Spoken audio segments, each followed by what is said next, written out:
Hey there! In the last video, I showed you how to improve your Singleton game. Well, at least until you decide it's time to start using a proper dependency injection framework. Today, I'll show you how you can start unit testing those Singletons. Buckle up!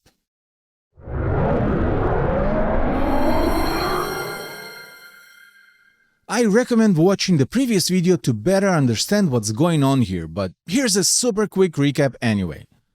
The game is as simple as it can get. Inspired by the Tomago egg game from a decade ago, it features a simple egg and a counter of the amount of taps. At certain points, the egg will crack a little.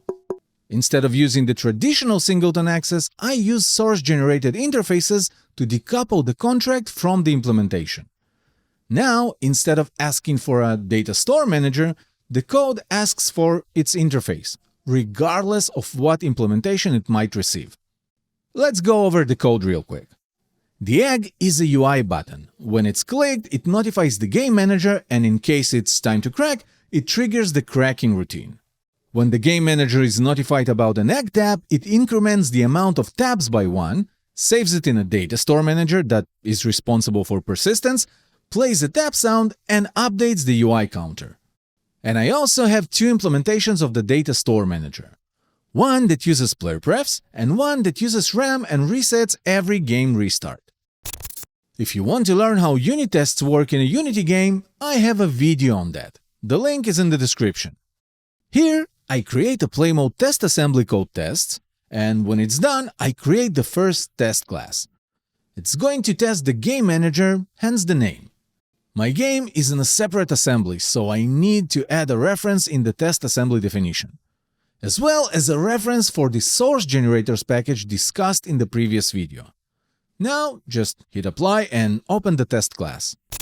I'll go ahead and delete everything here. I don't need it. My test will be a coroutine. The name of the test tells what's being tested, the register tap method, and what is expected to happen. It should play a sound. I also have to mark the method with a Unity test attribute. The first thing I need to do is create all of the Singletons my game relies on. The source generator created a factory that instantiates a game object with a relevant component attached. Then, with a yield return instruction, I'm making sure that both the awake and the start methods were executed, which ensures that all of those classes successfully registered as Singletons. Next is the method I'm testing, register tap. It should play a sound, but what am I actually asserting here?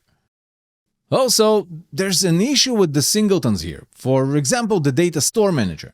It stores everything in player prefs, and this will make the test non-deterministic, since every execution can have different amount of taps stored. In the previous video, I already created an implementation that has temporary data, and I can use it here. I also don't want to hear any sounds while my unit tests are running, and I need a way to detect that the play tap was invoked. For that, I'll create a new SoundManager class with a counter property. This class has to implement the auto-generated SoundManager interface, which has two methods, but I only care about one of them. Here, I'll increment the counter by 1. Lastly, in the constructor, I'll assign this to the interface instance field. To use this new class, I just need to replace this line here with an instantiation. Now I can make sure that after I trigger the register tap method on the GameManager, the play tap method on the SoundManager is called only once. And to add a finishing touch, I'll wrap this part with a try block, and inside a finally block, I'll destroy all of the monobehavior Singletons to clean up. Now I can run the tests inside Unity's test runner window. It'll enter PlayMode, do its thing, and you can see that it finished without any issue. For the sake of example, let's assume that someone worked on this code and accidentally triggered the play sound more than once.